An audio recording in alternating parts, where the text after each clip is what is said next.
see their names.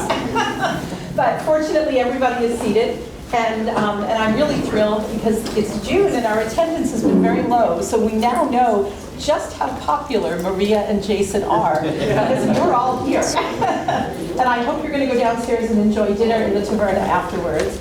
And I am just going to say that one of the great joys of being a Columbus Citizens Foundation is being surrounded by so many very talented members. And in this case, a former board member and a current board member. So we're very lucky that very talented, engaged people give so much to Columbus Citizens Foundation, and I'm very pleased to turn it over to Maria. Thank you, Lisa.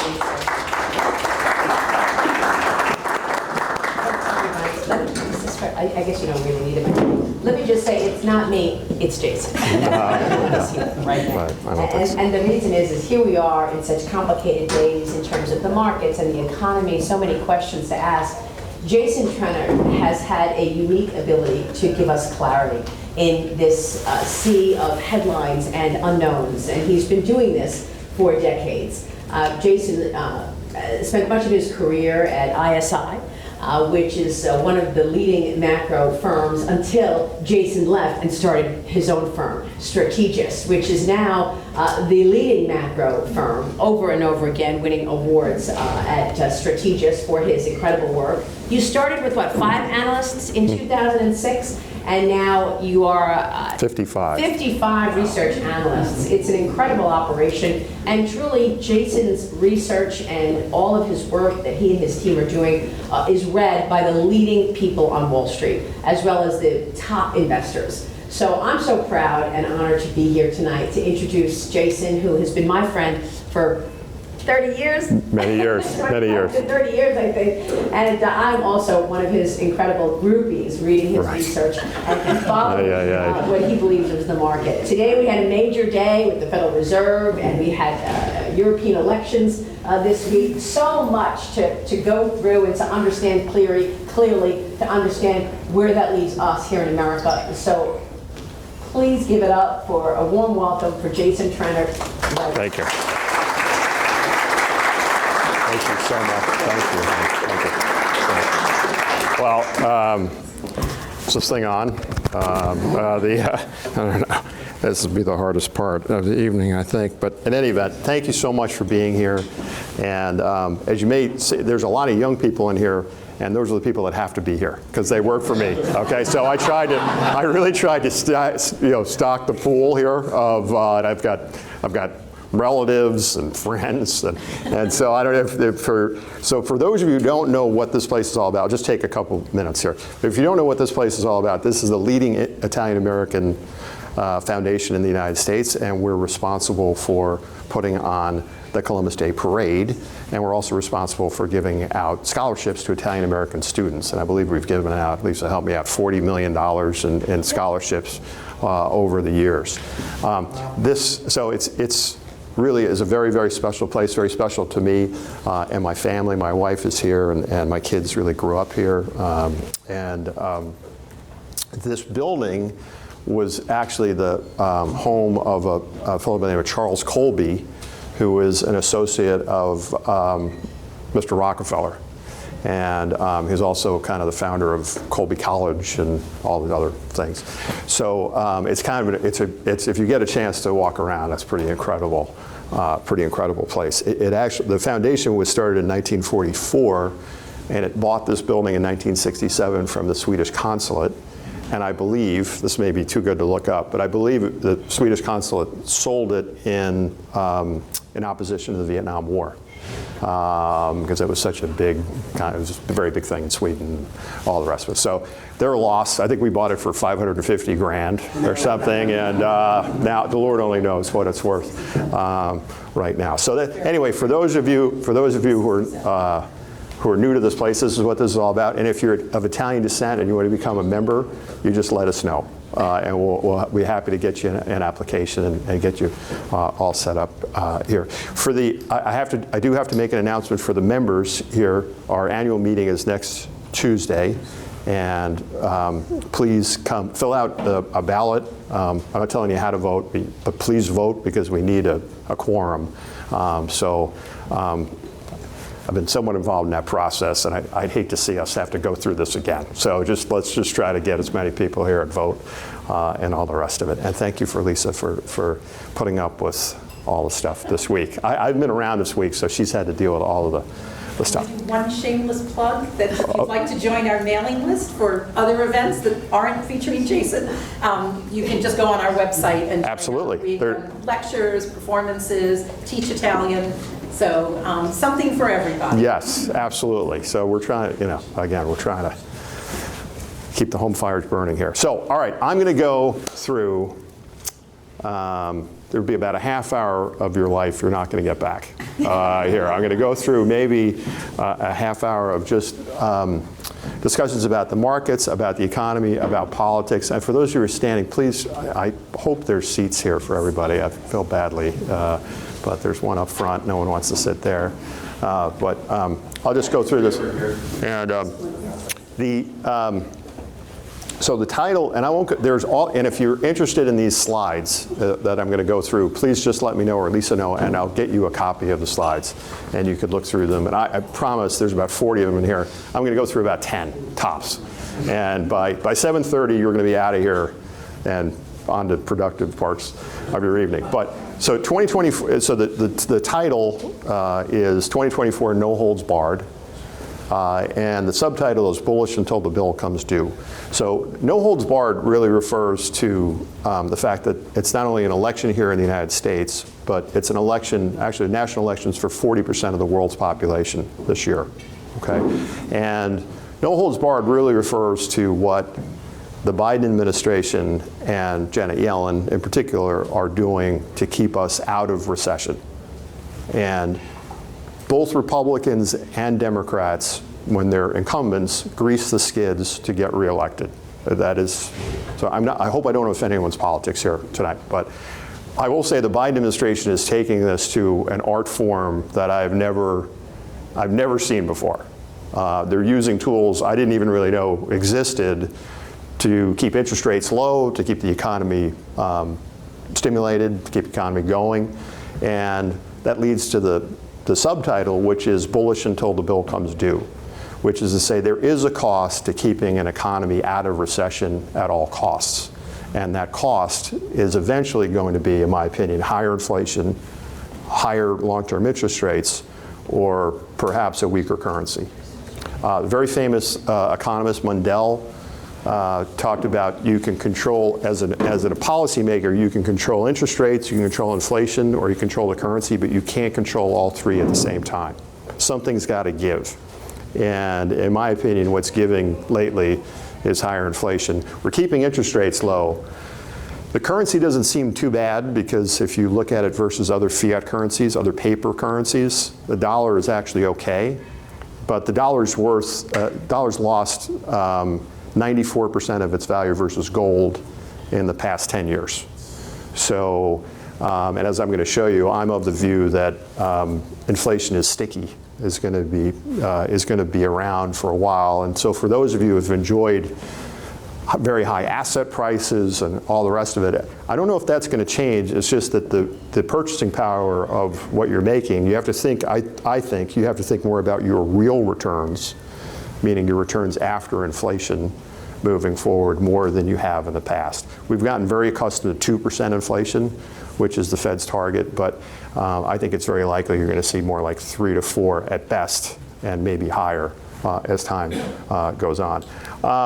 Just to talk about some of these things, these are the tools the administration's using, and I'll go through them pretty quickly. And they all have, I tried to not give you the acronyms because governments love acronyms, right? So the first one is the SPR, but it's a Strategic Petroleum Reserve. The Strategic Petroleum Reserve is at its lowest level since 1983. Okay, so the administration is actively using that. They're actually actively trading it to keep oil prices lower than they ordinarily would be. It's not really designed as a political tool. It's designed as, if you have an emergency, to use it in that way. Treasury's general account is essentially the Treasury's savings account, or its checking account, rather. Last year, they brought that down from $600 billion to $20 billion. Be like, so just like you and your own checking account, just imagine taking it down to, just use it $600 to $20. And for the US government, took it down to $20 billion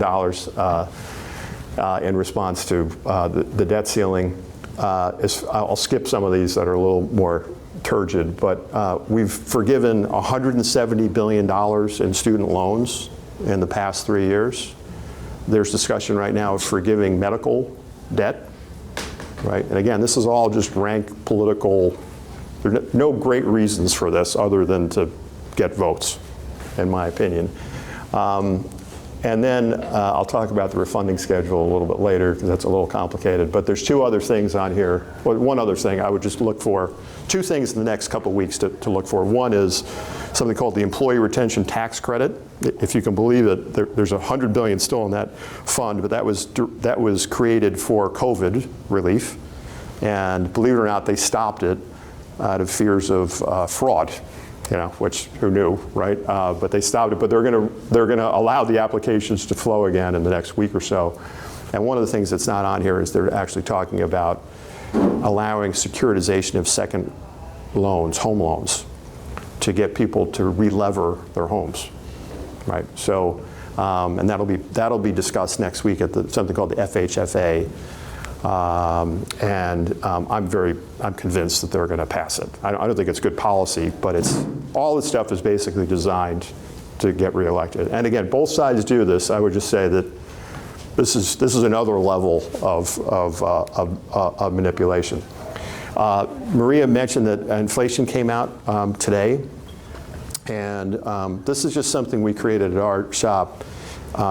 Because there's a lot of discussions. You may see this from time to time. Like Paul Krugman's written a couple articles like this. Other people have talked about it. They said, like, what's everyone complaining about? Like, everything's great, right? Or what this inflation is kind of a figment of people's imagination.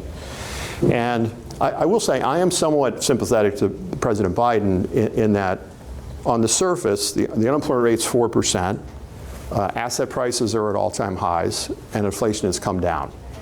Let's say that's pretty good. You have to give credit where credit is due. We're doing that through deficit spending, but it's anyway. That's that. What people are missing, it seems to me, is the fact that the cumulative effects of inflation are hurting the average person dramatically. It's not a figment of their imagination. And one of the things we created is called the Common Man CPI. So you might know there's BLS, the Bureau of Labor Statistics issues the Consumer Price Index, and they issue something called Core Consumer Price Index. And Core, believe it or not, excludes food and energy, which I would say for most people is pretty core. You know, eating and staying warm is pretty up there in terms of, you know, getting from one day to the next. So we did the opposite in our shop. We said, all right, let's stop all this nonsense. Let's exclude flat panel television screens. Let's exclude trips to Barbados. Let's just include things that people have to pay for. The regular person has to pay for every day, every week, every month. So it's food, energy, shelter, children's clothing, insurance, and utilities. Okay. And what you see here is this chart, this line is CPI, so inflation's up 21% over the past 3 years. I see Brandon Fontaine back there, he helped me do this. And these are wages. Wages are up 14%. So the average person's quality of life, their standard of living, is actually deteriorated by about 7%. So you have a job, and their 401k is pretty good, but in terms of just your day-to-day, when you fill up your tank, or you go to the supermarket, or you have to pay your insurance premiums, it doesn't feel so good. So it's not a figment of people's imagination. I feel very strongly about that. It drives me insane, because you wonder where these people, like Paul Krugman, I wonder if does he ever talk to a checkout person, or does he pump his own gas? Or I'm kind of trying to figure out. He's got a great job at the New York Times, but I kind of wonder what he does when he's not writing a column. At any event, this is why people feel so crummy about the economy, despite the fact that outwardly it looks pretty good. And this is why President Biden, in my opinion, President Biden's approval ratings on the economy are so low, despite the fact that outwardly it looks it looks pretty good. I will say there are a number of things on here. I won't go through them chapter and verse, but I do think inflation is going to stay higher for longer than people think. We've gotten very accustomed to 2% inflation after something called quantitative easing. In my opinion, we're going back to normal, which is more like at least 3 to 4%. And the strongest reason why, we didn't have a recession last year, despite the fact that myself and a lot of other people thought there would be a recession, is that we ran a budget deficit of 7% of GDP at full employment. Just to give you context, normally we only run budget deficits of that magnitude when the unemployment rate is above 7. So things they called automatic stabilizers, unemployment insurance, food stamps, job training, all those things kick in automatically as the economy slows and the deficit rises as revenues go down. Last year, the Biden administration just went for it. Spent $2 trillion we didn't have. And so if you do that, you stay out of recession. But the only problem is I'm going to show you you're adding a lot to the debt, and debt is largely just borrowing from the future, right? So, the reason why I think inflation is going to stay higher longer is, one is we've learned nothing in terms of just deficit spending. It's been aided and abetted by the Treasury Department, which is sought to keep interest rates low. The second thing I would say is if you look at things that are called entitlements, for lack of a better term, that's what people call them, but Social Security, Medicare, Medicaid, veterans benefits, those are all indexed to inflation. So those are all growing. The Fed's target is 2%. Those are all growing at 3.5%.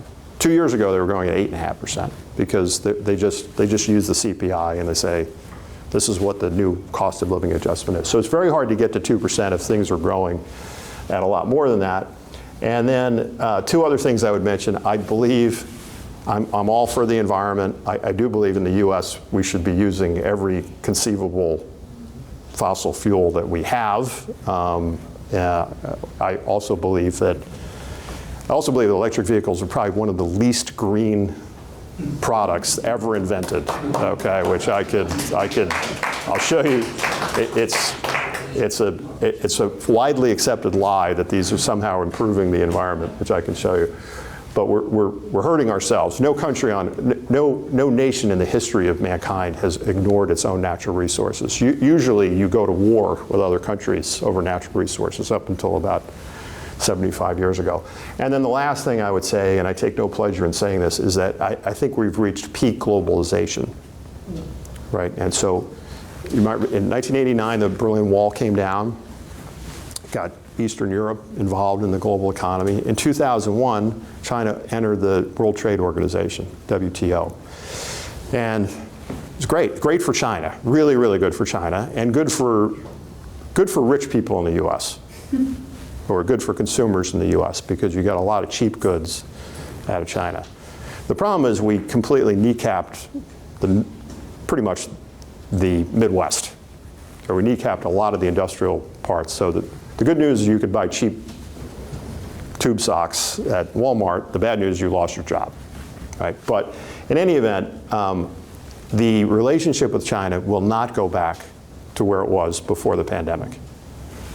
My own opinion is that we've been at war with China for 23 years or so, and we just didn't know it. Or we're too sold out to care. In some cases, I think there are some businessmen that were just too sold out to care. Like, we're just making a lot of money, and who cares about the guys in the Midwest, right? In other cases, we're just naive. Say, the more, the merrier, all the rest of it. And if you had true free markets, I would be all in. But China fixed its currency, and so prima facie, you cannot have free markets with a country that's fixing its currency at an artificially low rate, right? That's not free trade. There's nothing close to free trade about that. The bottom line now, there's very few things Republicans and Democrats can agree on in DC. The one thing they can all agree on, I can tell you, is that China is seen as a threat. And that is a politically acceptable opinion now. It wasn't really before 2016. It is now, and now I would say they're at best people view China as a threat, and at worst they view them as an enemy. The reason why that's important is that it has been a big source of disinflation for the past 23 or 24 years, right? It's kept prices lower. And I would say to the extent to which we're not going to rely on supply chains through China as much, it's just more expensive. I don't think it's contributed much to inflation so far, but I think it's going to contribute to inflation in the future. I'll let you look at this. The big implications of deglobalization would be, and I, again, take no pleasure in saying this, I think global defense spending is a growth industry. I think U.S.'s power is being challenged, not just in the South China Sea, but in the Red Sea.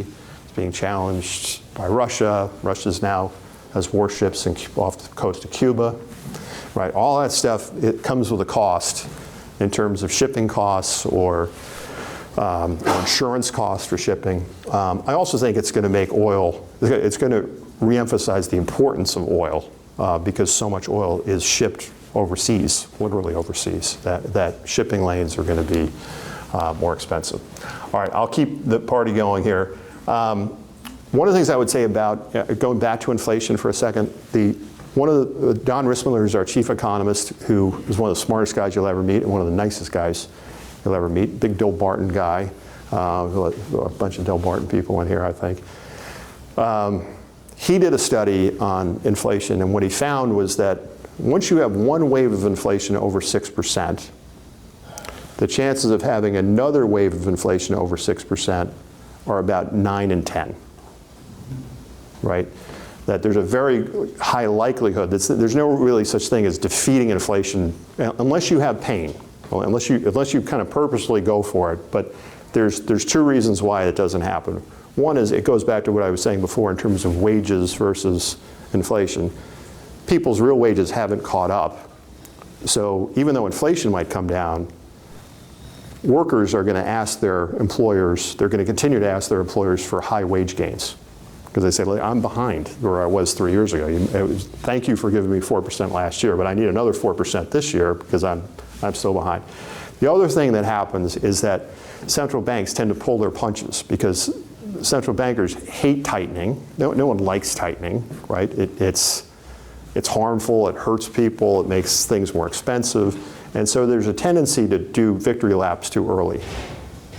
And my own opinion is the Fed is flirting with that right now. I've been traveling the last couple of days, so I didn't see the press conference or anything today. I've been kind of pleasantly surprised that the Fed has kind of stayed the course. It looks like we might ease between now and the end of the year, but at the start of the year, there was an expectation the Fed was going to ease 6 times. And inflation really hasn't cooperated. This is inflation in the 70s. And this is an extreme example because there were 2 oil embargoes. We got off the gold standard. It was bad policy, bad luck. But the point is, the Fed had to beat inflation 3 times, each at successively higher rates of inflation, 6, 12, and 15. So you get to 15, Volcker came in. Just imagine this, the unemployment rate is 10, and the Fed's tightening. Fed tightened short-term interest rates, which are now 5.5. They tightened them at one point. They got to, I think, Tom, 21%, something like that, right? So imagine having to make that decision. So Paul Volcker is a tough guy. He's one of my heroes, and he did the right thing. But he got death threats on 2x4s from the Home Builders Association. There was, it's not when you have to do stuff like that. People are not exactly just like, hey, great. You're doing the right thing. You have a lot of people that are against you. All right, I'm going to talk a little bit about the stock market. I've almost given up in terms of and this is what I do for a living, but I've almost given up in terms of worrying about valuation because I can do this. I can do weeks of meetings, and which is the fundamental of what we do is to focus on valuation. But we've kept interest rates so low for so long that valuation really hasn't mattered. And I could go for weeks making presentations and people won't even bring up valuations. And these are institutional investors, right? They're paid to do that. They're trained to do that. And now people are largely like, I know what the earning. I have a good idea what the earnings are, but what the multiple I'm going to pay for those earnings are going to be is The Lord only knows, right? And I'll just say this, as long as I would get, if 10-year Treasury yields stay below 5%, I would still be pretty bullish on stocks. If you see 10-year Treasury yields move above 5, and we've seen that happen kind of twice in the last 8 months, stock market had a much harder time. That was last October, late last October, and in April. But as I'm going to show you, the Fed is, the Treasury Department is working very hard to keep interest rates low, and I think they'll succeed. They'll continue to succeed at least between now and the election, at least between now and the end of the year.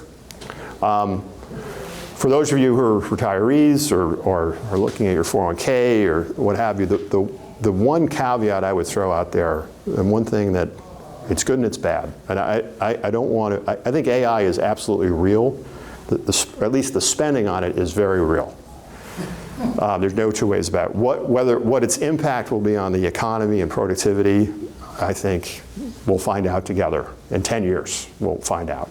But the one problem with the market now, the S&P 500, I would argue, is that the S&P 500 is largely created to allow individual investors to have a diversified portfolio of equities.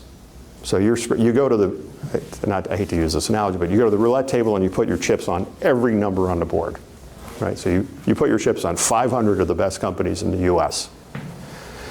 The problem now is the top 10 companies. So there's 490 companies, and then there's 10 companies. 10 companies are 36% of the S&P 500. The top 3 companies, Microsoft, Apple, and NVIDIA, are 20% of the S&P 500.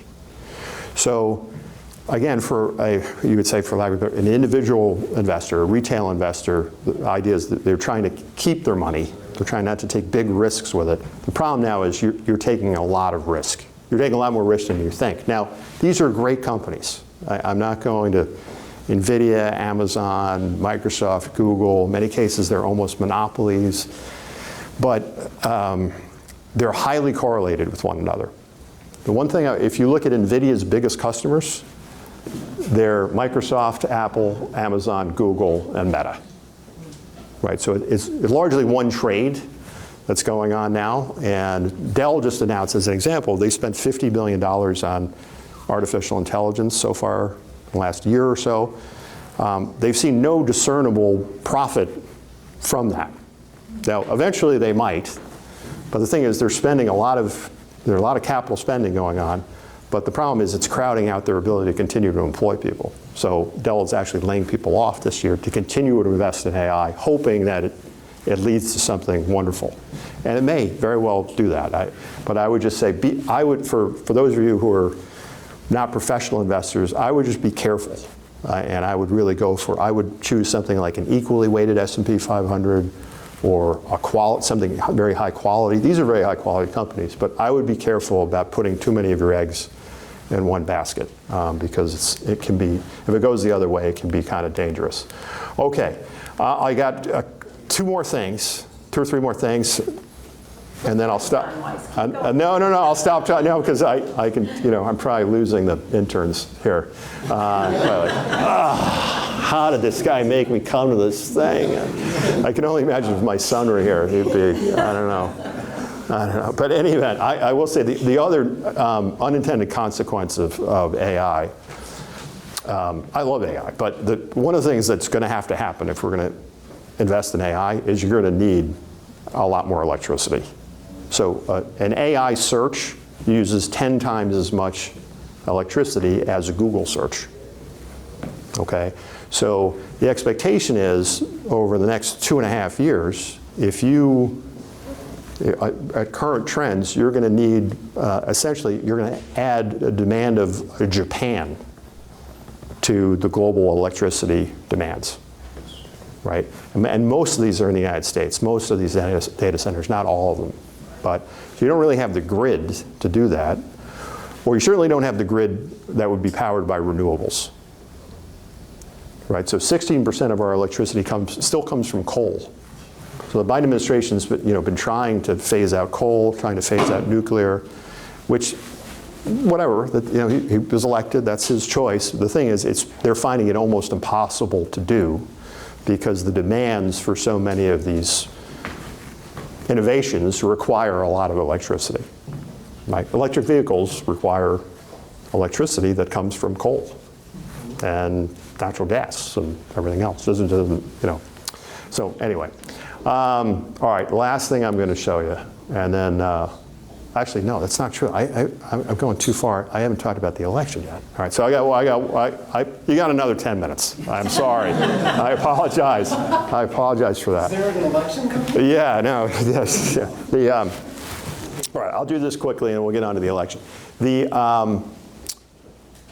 I mentioned before that the Treasury Department is trying to manipulate interest rates to keep them low, right? And last year, 10-year Treasury yields hit 5% in late October. You say, how can they do that? Well, they're doing it by not issuing long-term debt. They're issuing a lot more short-term debt in order to keep long-term yields low. They've essentially created a scarcity. So most of us in this room who have taken out debt in the last 15 years acted, well, we don't have an ability to print our own currency, so we acted rationally. If you took out a mortgage or a home loan or a C&I loan or something, you took out at very low interest rates, you extended the duration. You said, I want to lock in these interest rates at 3% or 2% or something like that. Uncle Sam did the exact opposite. And Janet Yellen is putting some stank on it. She's really going for it. 55% of our debt matures in the next 3 years, and the weighted average cost of our debt is 3.2%, which means that this is what's happening. This is interest expense on the debt. So interest expense right now is $900 billion. It's greater than our defense budget, and there's virtually nothing you can do to stop it. The only thing that could stop it would be the Fed to buy treasuries again, which you could do, but then you're going to create an inflation problem, right? So you're kind of stuck, it seems to me. And so you're kind of left with this idea, whoever the next president may be, they've got trouble. They've got a big problem, because you're essentially either going to have to accept higher inflation, just as a matter of life.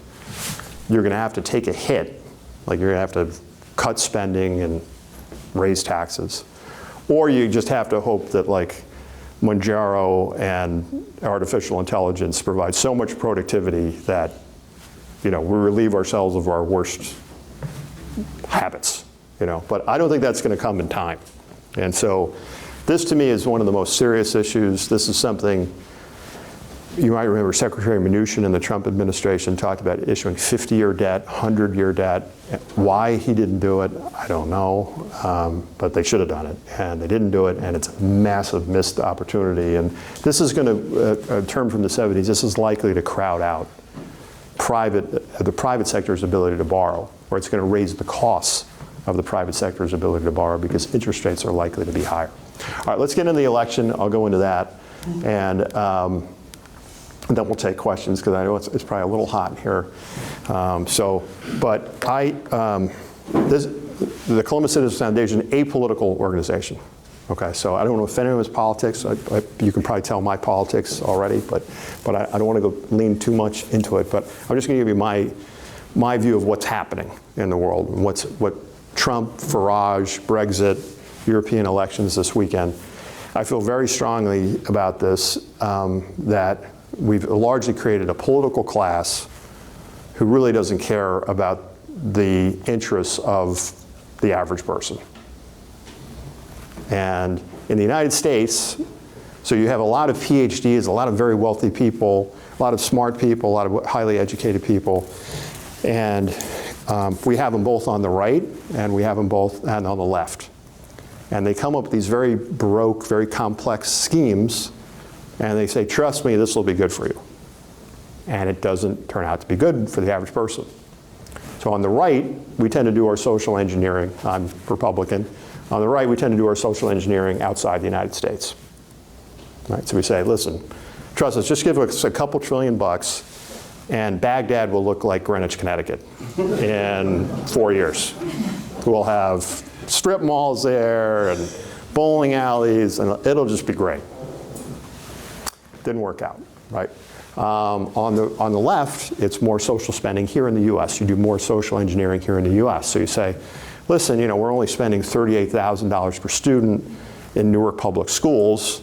Just give us another $5,000, and kids will learn how to read, and it doesn't work.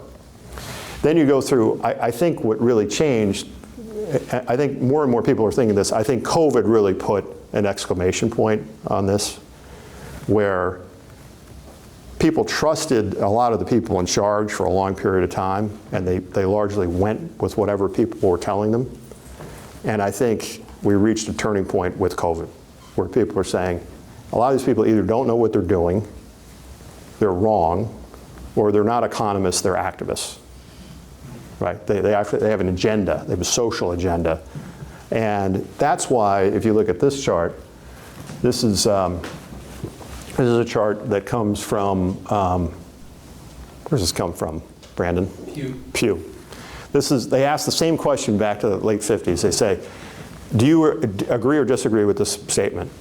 I trust my government to do the right thing most or all of the time. Okay? So, and you can't see, I don't know if it's out here, but in the Eisenhower-Kennedy years, this is a little bit screwed up, but it was about 75%, late 50s, right? It's now 20, right? And again, this is bipartisan. It's been in the 20s for the past 25 years, right? So there's not a lot. You get a bump here and there.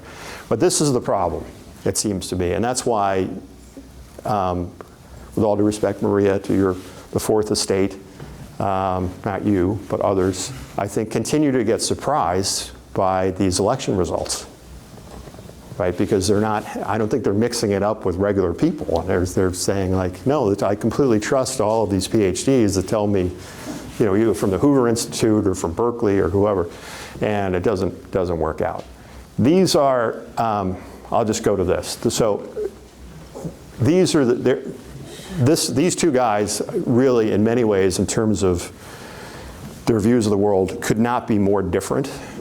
And the biggest way I would say they're different, and just running up on time here, is their views of globalization and immigration, right? And also regulation, I would say, is another huge, particularly regulation of financials and energy. If President Trump were to be reelected, you would see big movements to deregulate the financial industry and the energy industry. It's hard to know, he said he's going to have a line of 747s at LaGuardia to forcefully deport people. I don't know whether that you can do that, but certainly the border, I think border security will change, and then trade is going to change a lot with regard to China. Right, and again, the cost of that could be higher inflation, but there is a benefit too, which is to say that you're not necessarily enriching somebody that doesn't have your best interests at heart, which is what we've been doing for the last 25 years. In my opinion, we've largely transferred the middle class, a good portion of the middle class from the U.S. to China, and. Again, if it was totally free trade, you say that's the way it goes. You allow people to change, but we did it. It happened so quickly that you didn't allow regular people to adjust. So anyway, let me stop there, because again, that's 40 minutes. You're never 45 minutes. You'll never get back. And I'll try to answer any questions. I apologize. It's so hot in here, and I'll see if anybody has any questions. John? I heard recently that Arabia is going to de-link the price of its oil from gold. Is that true? Well, from the dollar or from petrodollars or? No, I think that they're going to hook up with a different currency. Yeah, the thing is, so the U.S. has a huge chip in the game.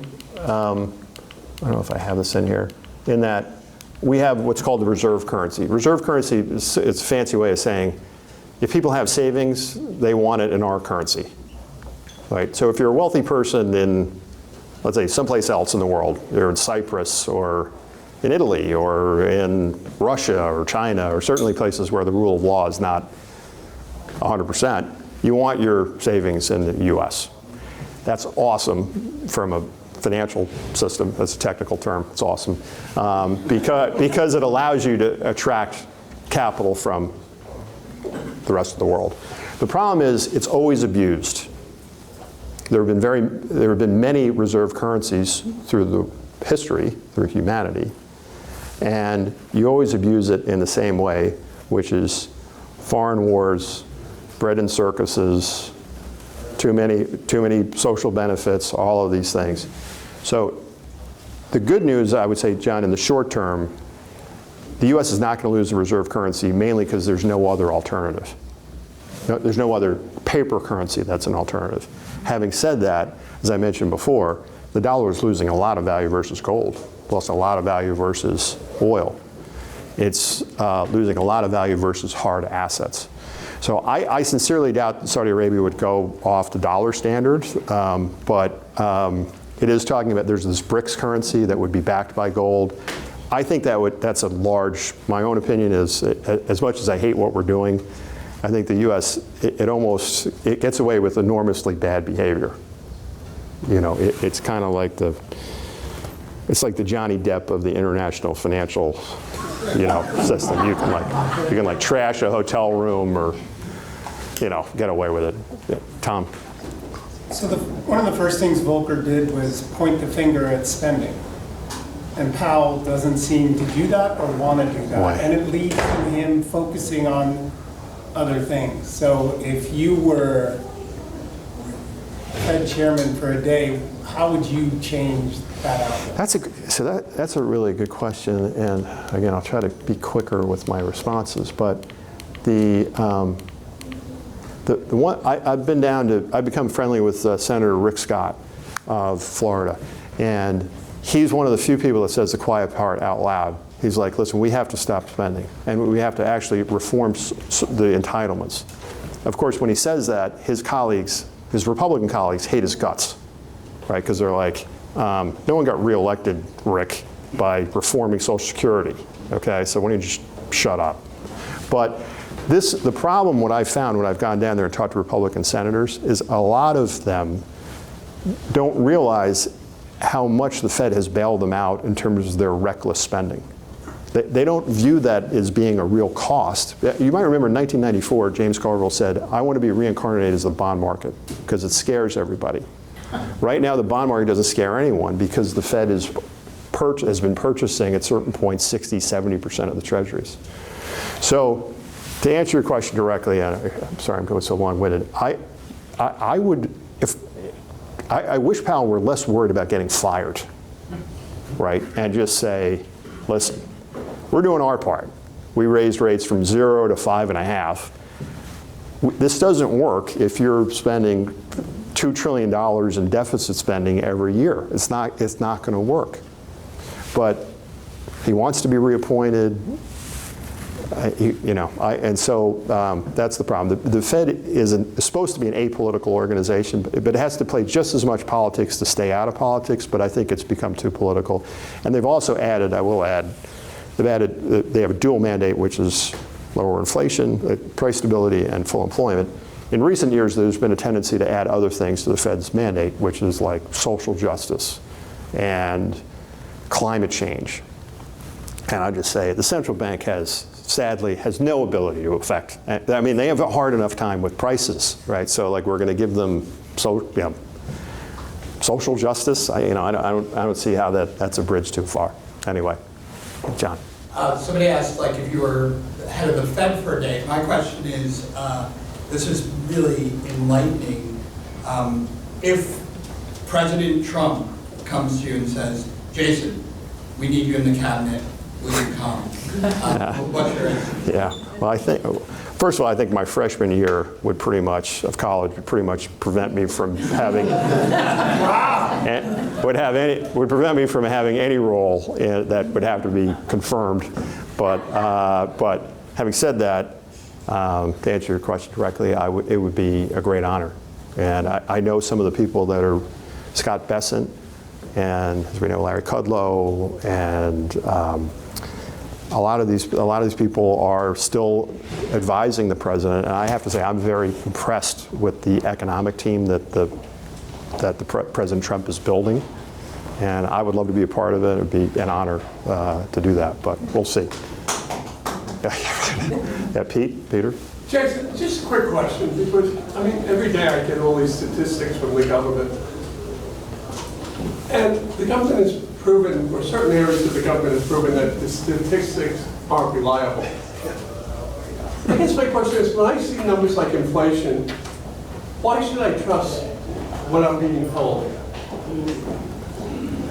I'm not sure. They've lied about other, I'm Yeah, curious. no, Can I say one thing, Jason? Sure, Today please. at the press conference, Jay Powell said that the jobs numbers may be overstated.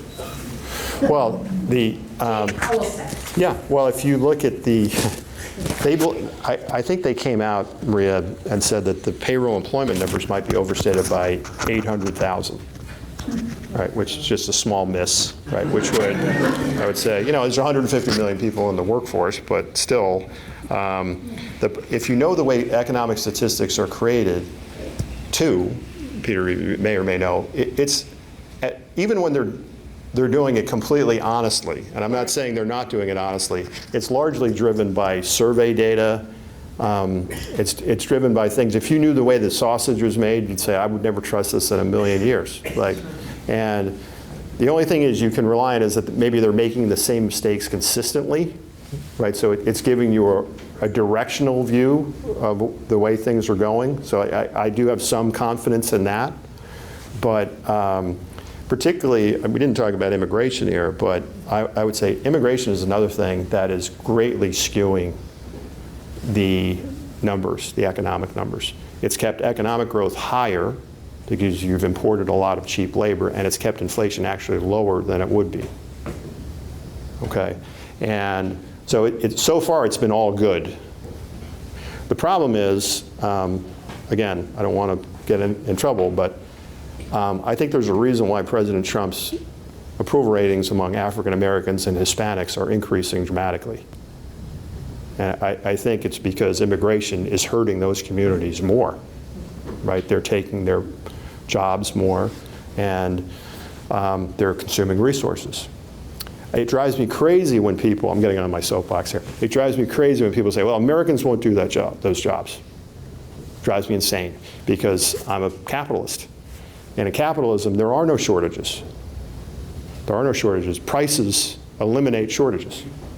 So, yeah, it's true. People might not mow your lawn for 12 bucks an hour, but for 18 bucks an hour, Americans will start to do it. Or it might be 20 or 22 or whatever it is, but in any event, I guess the point is, Peter, it's gotten even worse because you have a lot more people in the country which are very hard to track, that are not going to answer surveys, let's say, on their phone about. I'll watch CNBC, I'll watch yourself, I'll watch Joe Kernan, I'll watch everybody make comments about numbers that are being reported. And I want to know, are those numbers real, and why you have confidence in those numbers? I have more confidence, Peter, and you're a fundamental equity analyst, I have more confidence in the corporate profits and the things I'm hearing from corporations. Largely because no one at the Bureau of Labor Statistics has ever been thrown in jail for falsifying the CPI. Well, so you're right. going there too, because they created something called EBITDA to destroy the... But at least you know the error, right? I mean, at least you know right. So but people in the private sector get thrown. You make up the numbers, you can wind up in the Crossbar Hotel. There's always revisions. Right. Well, that's right. You say, oh yeah, oops, yeah. Now we fixed it. Right, which the payroll employment number. So, Peter, I don't have a great answer for you because I would say, and this is one of the things for people in my business getting more frustrating, because you know that the numbers are not corresponding as well with what you see with your own eyes as what's being reported. Yes. Jason, thank you for these extraordinary explanations.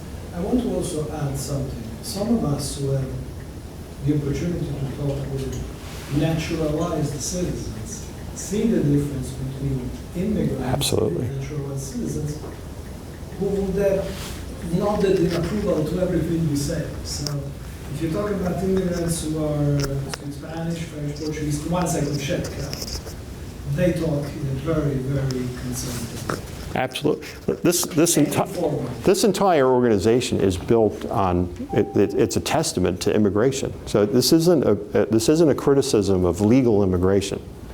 It's a criticism of the system in which you create perverse incentives. So my grandparents, my wife's grandparents, Maria, your parents, they didn't come here for social benefits. They didn't come here for a social safety net. They largely came here to be left alone. And to work. To work, right? And so it's a very different, and I hope I'm not offending anybody. I'm not saying all the, but the one thing I've learned in running a company for almost 18 years is people will do precisely what you incentivize them to do. That's of any nationality, race, religion, whatever it is. If you create the right incentives, people will do precisely what you incentivize them to do. And right now, we're incentivizing an awful lot of people to come here. Right? I mean, you'd almost be stupid, right, not to take advantage of this largesse. Over 70, this is before Biden, over 70% of immigrants were receiving social welfare at some level, which didn't exist 30, 40 years ago. So it's exactly to your point. And by the way, one of the most destabilizing things to the Roman Empire was importing slaves and displacing the lower classes and lower middle class, and bread and circuses emerged out of that to placate this social disruption, and we're doing something similar now. Tom is a historian, so it's good that we have a lot of smarter people than I am here to help me out on some of these answers. Yes, sir, we'll take a couple more, because I'm standing in front of you in the bar, so we don't want to do that for too long. You mentioned China before, and a lot of what I'm reading about China is they're having enormously difficult time with their demographics. It's sort of self-imploding. They have a very aging population, and their youth is skewed far more male to female. So even if it was forced reproduction, they can't.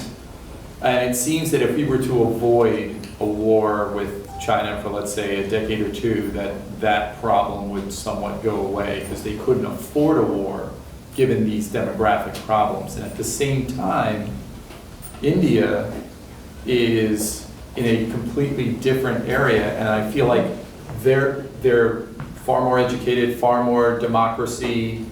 We get a lot of talent, particularly in tech, from there, and there's not enough attention being paid to trade and creating more relations with India. And I feel like China's the boogeyman that all this attention is being paid to, where they don't produce anything of quality. They produce things that are cheaper, right, and they're very good at spying. But at the same time, India, we can do so much more with a country that's emerging and has so many more resources to link with. Yeah, so from an investment point of view, and so unfortunately I'm mixing all these streams here, politics, social, economics. But from an investment point of view, I have much more interest in India than I have in China. In my own opinion, China is uninvestable. And it's mainly because you don't have the rule of law, you don't have private property rights to the same extent that you would have in the West. So it's not particularly interesting to me, because when push comes to shove, you don't really, if you own a Chinese stock, you really don't own claims on the assets of that company. You own, I don't know, something in a safety deposit box in Singapore or something. So I agree with you on India. Well, I disagree with you is that China, in my opinion, has grand ambitions to be the superpower. So the fact that they're running into a demographic issue, in my opinion, makes it more likely in the short term that there will be a conflict in some way between the US and China, right? Because I don't think they're going to stick around for 20 years and say, oh, now we have no ability to fight a war. That's my own opinion. And, but I would not take, the most popular academic in China right now is a fellow by the name of Graham Allison. Most popular American academic in China right now is a fellow by the name of Graham Allison. Graham Allison is one of the founders of the Kennedy School at Harvard, and he wrote a book called US, China, and the Thucydides Trap. And the Thucydides Trap is basically the idea that when you have one big power, a hegemonic power, inevitably there'll be another power that tries to displace it. And he went through, I think, 20 examples, and at 16 of the 20 times, the superpower. Given their demographic issue, it almost seems, and also their financial issues now, it would seem like they can't afford a war, because that would only accelerate the problem. Win or lose, it would accelerate their problems even further. Yeah, if you're thinking rationally, or, it depends, and I think, and again, with all due respect, I don't know, but that's a very Western way of thinking about it. I think if you're China, you're like, this is my shot, right? Japan, I think Japan and I don't know what the demographics of Japan were in World War II, but suicide, really, literally and figuratively, a suicide mission for Japan to take on the United States, but it did, right? Because it had ambitions of power. I'm going to take one more question. I know I'm getting the hook here. Yep. Going back to this Saudi Arabia petrodollars question, because I think that's probably the most significant thing that probably happened this week. I'm concerned that, and would hypothesize that there would be significant risks associated with this, particularly in inflation and, with China, while you're talking about China, possibly becoming a world's reserve currency. So I'm curious what your positions are, where the landmines are, where potential. Yeah, and again, I may have a blind spot in here, but I would just ask all of you here presumably have some level of wealth, right? Just think about where you would you keep your money in yuan? Yeah. I'm not trying to be, but and that's what everyone and again, as Americans, we don't even think about it. I mean, I just know when I travel around the world, most people, though, if you get outside the United States, the first thing they think about is the currency, right? Then they think about the industry, and then they might think about the stock. In the U.S., it's the total opposite. They start with the company, the stock, and then they might go to the industry, and then maybe at the end they'll worry about the currency. And maybe there'll be an opportunity. So the only thing is, though, to the extent to which there are countries that want to move away from the dollar, I agree with you, though, it increases our funding costs.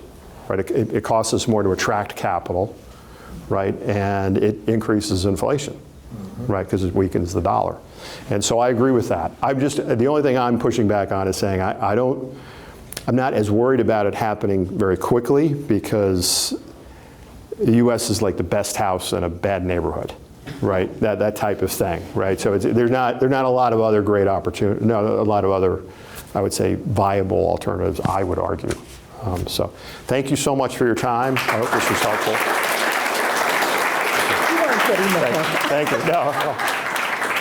I just want to clarify, because he's a board member and I'm the executive director, I was not giving him the hook. And this was actually such a fantastic talk. I mean, I hope you'll come back before the end of the year, because you've only skimmed the surface. And I'm sure if people are like me, they've got a list of 20 questions they want to ask you. So I want to thank everybody for coming. I do want to make a shameless plug. There's a postcard on every chair about 2 of our upcoming events. We'd love to have you join us. You don't have to be a member to